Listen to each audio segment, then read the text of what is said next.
You're listening to Finn Voices on Healthcare Now Radio, where we highlight and amplify the voices at the forefront of health innovation that improves people's lives.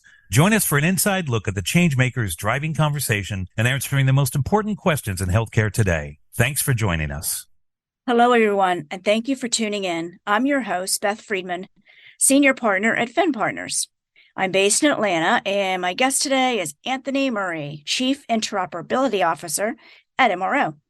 Anthony leads MRO's strategy to accelerate clinical data exchange. And Anthony, I have to tell you, MRO was front and center with clinical data exchange at the recent HIMSS conference. You guys really had quite the presence. So I didn't have a chance to sit with you then, but I'm going to ask you now. I'm really curious. Tell me more about how your team is chipping away at all that animosity and friction between payers and providers that we've seen in healthcare for decades. That's going to be the topic today. We're going to talk about how MRO is innovating to really help the entire industry be better at exchange, and with a focus on those payers and providers. So, Anthony, welcome to the show. Well, thank you so much. Appreciate the kind words, and I'm honored to be here today, and I'm excited about the dialogue. Absolutely. So, you and I chatted about this when we saw each other at Rise in Colorado. We sat and talked about it. And, my background's always been on the provider side of healthcare, working in acute care. So when I went to Rise, which is a health plan payer conference, it was eye-opening for me. And I think what I mostly took away from it, Anthony, was that the health plans and the payers have a lot of the same data exchange, data quality, data integrity, interoperability issues that we have on the provider side. So, do you see that yourself to be true? I do. In our line of business and where we've come from and what we've been doing around data acquisition and data exchange for the last 22 years and the direction that we're heading in a more formal clinical data exchange platform, we do see a variety of maturity levels on the payer side that are equal to the provider side. The quality of the systems that they use are dependent on their scale. We've got the Epics on one hand, and we've got the much smaller, even still custom EMRs at the very small shops that all handle how they correlate, aggregate information, and then especially how do you get these things out? How do you get them out in meaningful ways? And then how do you share it in a way that is efficient and effective for what really comes down to the patient care, which is what everybody wants. Yeah, absolutely. Absolutely. So while we're seeing great strides, right, with, interoperability, information blocking, TEFC, you name it, we're seeing great strides and all of that. We still got some messy pieces, it sounds like. Let's talk about those today. Here's my first question. So what are some of those big challenges? When we talk about between payers and providers and sharing information, can you give us you mentioned the smaller EMRs. What are some of the other examples you can share with us? So when it comes to the challenges of the exchange of information, and not even just with the smaller EMRs, but it's what we call localization. So there are dependencies on how things were implemented, whether it's one of the larger EMRs that have better structure or more rigor around their implementations, but there's still places where local practices are using systems in different ways and they're storing information in different places. So being able to consistently get the same information out in a reliable way proves problematic. And implementing that at scale is where we tend to run into the problems, which is why things like the national exchanges and health information exchanges try and build onto this, so they kind of curate and nurture this data cleansing, which I think we'll probably get to at some point in this conversation. But trying to normalize all that across environments that have been doing business in a certain way for a long period of time is not an easy task. So what do you do with the historic data? What do you do with all the legacy information that's trapped outside of a newer system? How do you bring it all in, and how do you normalize that before you even try and share it externally? I think are some of the largest challenges that we see and we continue to face, and why there's opportunity for companies to partner with both payer and provider to help become the bridge to that exchange. So I heard you say consistency, different formats, and of course we all know, hundreds and hundreds of different systems. So some of those challenges we've been talking about. If we could, let's kind of wave the magic wand and put on our wish list hat. If we could really truly innovate in this area between payers and providers, what kind of problems could we solve for both parties, like on both sides of that equation? Yeah, certainly the speed of information is one, right? People want the information, they want it now, and they want it quickly. Two is not only the accuracy of the information, but it's, I'll say it 1,000 times. There's a reason why it's called meaningful use. You have to meaningfully be able to use it, which means not just from a privacy perspective, so minimum necessary, but we only want the information that we need at the time for the use that we're determining it. So an overload of information is bad, from a privacy standpoint, like for sure. But it's also bad from a consumption standpoint. If you have to sift through way more information than you actually need in order to pay a bill, make a decision, treat a patient, it's really wasting time and energy that could be spent elsewhere. So time, accuracy of the information, purpose of use just continues to be really important. I got carried away there. What else? Oh no, that's a great list. The other one that came to mind, having dealt with a lot of these issues in the back end workflow, is I know there's a lot of redundancy, right, between payers and providers. I mean, like providers send payers information, on paper, payers scan it, put it back in their systems electronically when the provider had it electronically to begin with. So I think that redundancy piece, right? For sure. And like the voluminous amount of information that can be produced from the EMRs, even with good templates or output controls, there is so much, I don't want to say waste, it's the wrong word, but there is a lot of duplication of information, again, which may or may not be relevant. If they're looking at something from a diagnostic perspective and they've asked for a year's look back for a request for information, they really only want to see the most current medications that the person is on or the patient is on, and yet will duplicate that medications list for every encounter going back for the entire year. Where if we can take the time to curate that, simplify it, and really come up with the structure of the rules, as opposed to the general guidelines that are coming out around, what are in these core data sets, and build towards making it easier to put that into the systems in order to get it out, I think is going to be critical for success. So we have all the data at this point now in healthcare. Serving up the right data, it sounds like, is the biggest challenge. Yep. And storing it in ways that are easy to extract and share. So we talked about the digitization of everything. There's still paper. Like we're still scanning charts. We're still getting faxes. I'm pretty sure we still have people opening mail. Like those are realities. Um, So how do we make that easier to pull into digital formats and not just as attachments of unstructured documents, but how do we curate and how do we take advantage of new technologies like natural language processing, machine learning, OCR technologies in order to really accurately intake that information and put it into a way where we can structure it and share it in a digital format.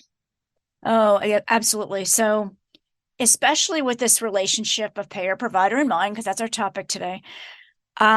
I know that the relationship has not been so easy for a long, long time, probably since the introduction of DRGs, if not before that.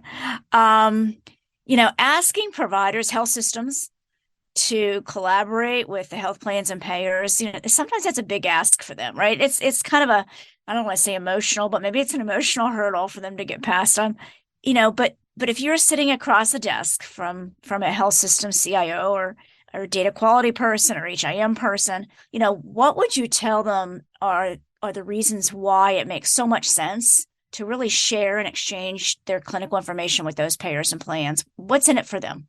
Yeah, I think that it's a really interesting topic of conversation because it is real. Like there is a feeling out there that they need each other, obviously, and that they have to work together, obviously, because they both want to get paid for the services that are provided or the coverage that they're providing.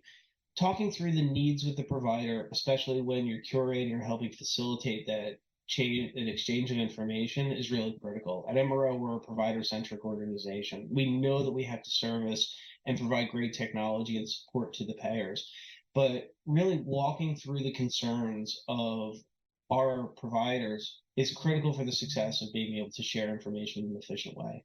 We want to make sure that they're comfortable with the controls, that they have all of the audit and access, all of the reporting that is required for them to feel comfortable with sharing things electronically with less human supervision and direct control. So building those capabilities into your systems and being able to report and be accountable for it is really important for the providers to be comfortable, because at the end of the day, they really don't want to overshare because they're worried about the negative impacts of it. Where that starts to get a little bit more blurred is they also suffer from fatigue. They constantly get asked for information. And I think you mentioned it earlier, which is, wow, it's not just the providers, but the payers are also still a little bit discombobulated. They are, right? Like, we see it. Anthony Murray's request for HEDIS. Give me Anthony Murray's request for DRG. Give me Anthony Murray's request for medical risk adjustment. Like, these requests come in, they now have to satisfy them 3 ways. So at one moment, the providers just like, look, just ask for Anthony once. But the flip side of that is you're now blending 3 different use cases. So how does minimum necessary fit into that? And at the end of the day, which is the more important? Is it the specifics of any one request, or just share it once and then take what you need from that? And this is also where the payers, have opportunity to continue to grow and expand, which is they ask for the right information once and they query their own internal database before they go ask the providers for it again. So help shuttling that along and kind of maturing that model should ease the burden on the providers. And we want to get the providers paid for what they are owed. So we want to be able to quickly get the right information so that the providers can get payment or have less denials or whatever it is that are these needs for the medical records. And then for things like risk adjustments, we want to be able to service the payers quickly, because it's in both the provider and the patient's best interest. Yeah, and I can only imagine on the health plan payer side, which I've not worked on, right? But can you imagine the influx of data they're getting? And they don't want to have to ask for the same thing multiple times. The provider doesn't want to have to send it to them multiple times. There's issues on both sides. Let's just put it that way, right? For sure, for sure. And it's a frustration point, especially with the really large payer organizations, right? And they've been cobbled together and they're not just one homogenous company.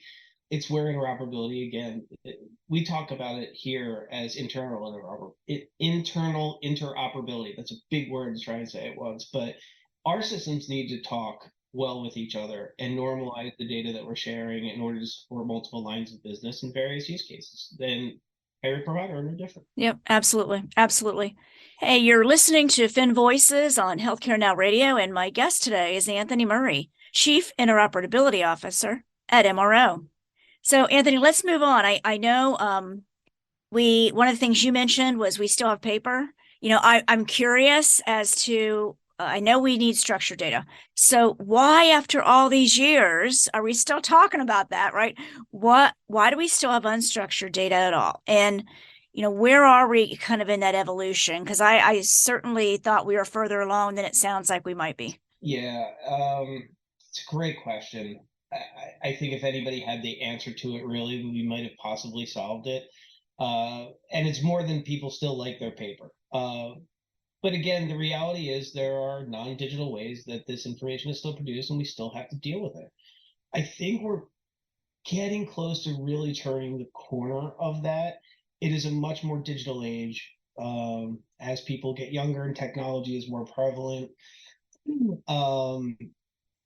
the adoption and the ease of use of the applications that are being pulled in. How many people have health applications on their phones already today, which is something that you and I grew up with, wasn't even a thing. So the comfort level, the availability of ways to digitize it, and now with the advent of all of the machine learning and AI capabilities, taking things that were once laborious to do data entry from a piece of paper or OCRing something that's relatively inaccurate. Contextually understanding elements on a page is very different than just trying to read characters off of it. And as those technologies get to be more powerful, we'll be able to see an additional acceleration. I think we're on a cool cusp of what it is that we're going to become. And I was like, I don't know that anybody really knows what it's going to look like in 10 years from now. Can I promise you there'll be no paper? No. Would I make that bet? Probably not. But what we'll see is that it's going to be much easier, faster, and effective bringing those analog mechanisms into a digital age. Yeah, I think you're right. I love the term cool cusp. That's how it felt at HIMSS too. We're on a cool cusp, and I think the pendulum, I think we are swinging in the right direction. I think the past few years at these conferences, there's been, a lot of doubt, a lot of sort of pessimism, but I saw a lot of optimism this year, and that's really energizing and invigorating. I agree with you too. And as weird as and terrible as the pandemic was, it almost felt like a cocoon or an incubatory period where all of this stuff was kind of like building and people were starting to do things. And it wasn't until the pandemic stopped that it all really like popped and it's now kind of here for us to see. And it's like this influx of all this stuff is like bubbling to the surface. And everybody's still trying to figure out how to like make it all come together. And that's why things like hymns are just great because seeing what everybody else has really been doing in person for the first time again is it's really powerful and talking to people face to face. Yeah, it's nice. It was great. So speaking of HIMSS, one of MRO's big announcements was your involvement with Class's K2 Collaborative. And something within that is called the 1000 Points of Light. And I was really I was happy to see this, especially as it relates to payer-provider relationship, because the K2 Collaborative by Class is specifically designed to foster improvements in that relationship and reduce friction between payers and providers. And what the collaborative celebrates in their 1000 Points of Light case studies, which you guys have one, a pretty fantastic one, as I read about it, is those success stories, right? The success story between payer, provider, and vendor to use technology to really reduce those points of friction. So I know it involved two of your clients, CareFirst and LifeBridge. So let's talk a little bit about the case study. Let's talk about kind of what you guys are doing for both those organizations. We'll start with CareFirst. Sure. Well, CareFirst is a Blue Cross Blue Shield ACO that manages about 3.5 million members in the DC, Virginia area. And their physician network has a smattering of smaller providers, which do have significant challenges to being able to exchange data in an effective manner.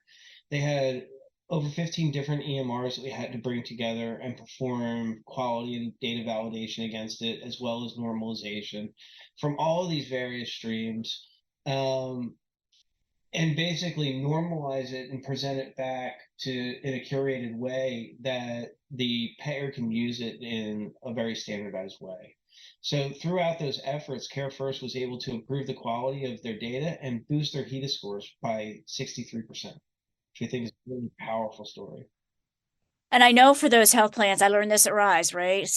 Those quality measures and those customer satisfaction scores and star ratings, that's what matters, right? That's a lot of what matters to them. So that's fantastic news.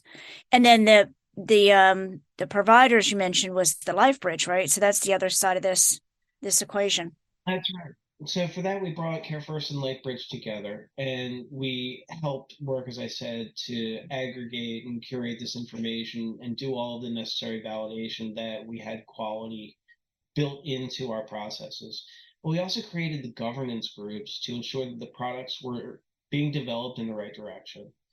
And we provided education and support for the payers and the providers and partners to continue that dialogue and to help build on what we're doing through the 1000 Points of Light to nurture and curate the relationship between payer and provider.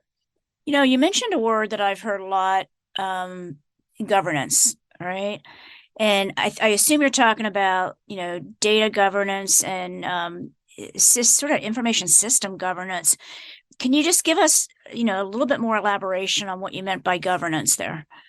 Yeah, so we talked about where are some of the problems of getting information out of the systems? And it goes back to some of what we talked about with localization, how people are using systems in order to store information.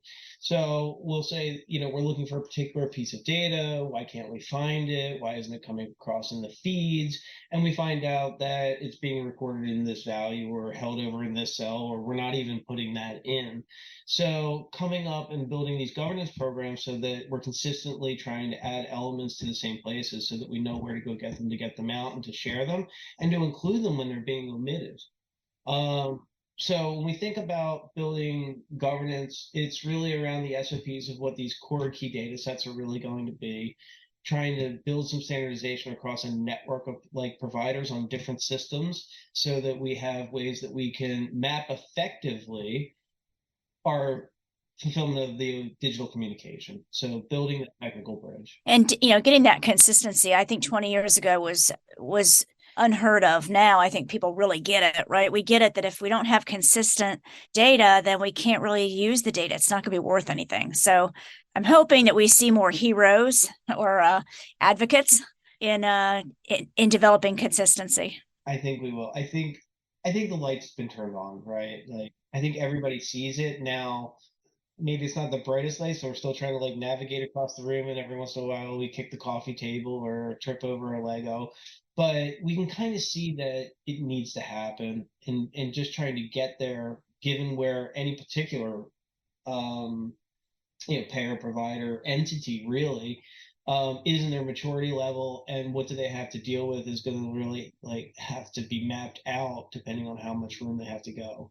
Like, legacies just continues to be a problem, but there's been such an upsurge in pulling that information into more common sources. Like we've just been seeing a lot of people like getting around to that part of the process, and that's really raising awareness around now is the time, right? We're touching all that old stuff.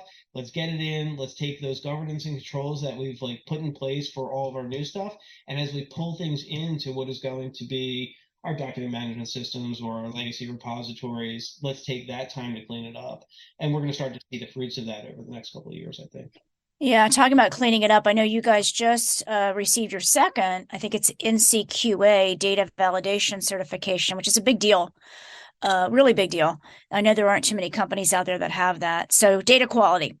I have been inspired recently by seeing NCQA as well as some of the other associations out there really talking about this, finally talking about data quality.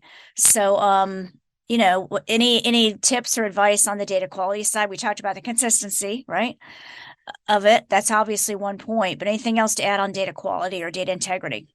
Yeah, I mean, it's just incredibly important going through these processes and going through the certifications and having confidence, especially in a partner that you're dealing with, is really critical to sharing information. Again, it just goes back to this meaningful way. If you're sharing incorrect data and it isn't curated appropriately, then it's really meaningless.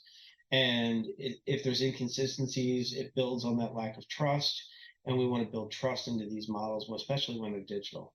So I think there's just a tremendous amount of importance on getting information in a repeatable way. We have pillars at MRO that we talk about for reasons why we automate, reasons why we innovate. And one of them is performance, and performance in a way that is repeatable and accurate. So having great governance, building repeatable programs, and doing all of the necessary work to perform validation, to inspect what you expect, I think is an important part of the process. So, Yeah, boy, I haven't heard that inspect what you expect in a long time. That's a good one. We only have a few more minutes today. We're talking, let's look ahead 10 years. I know we mentioned this briefly before, but I know there's anything else you see sort of on the horizon for innovation between payers and providers, like any other takeaways before we wrap up the show? yeah, I think it goes back to what I was just saying earlier is there are friction points which are really areas of opportunity. The payers need information, the providers have information. There is a reasonable way to share that needs to have conversation built around it. And I think the facilitation of the dialogue and the interoperability of the relationships and understanding the needs and the purpose to satisfy not just the payers and not just the providers, but creating a beneficial scenario for everybody involved, I think is just as important as it is the plugs and the wires that are going into, making technology fire calls and bulk things and connecting systems.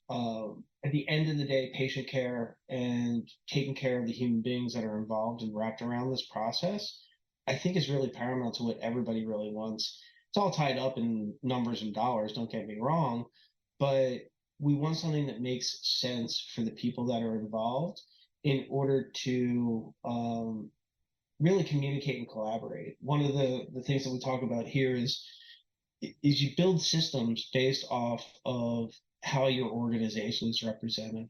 So if you have an open collaboration or can facilitate open collaboration between payers and providers, you can start to build more open systems where you can share information freely. That would be amazing. And, like I said, I really was inspired. I have been inspired this whole year on, I think we're going to get there. I don't know that I would have said that 2 years ago, but I felt really optimistic about it. So it's good. There's so many talented people out there doing really good work. It is a lot of fun to be around. So, hey, Anthony, thank you so much for being on our show today and talking about innovation to improve that payer-provider relationship, right? And reduce those friction points. It's so good to hear what MR is doing.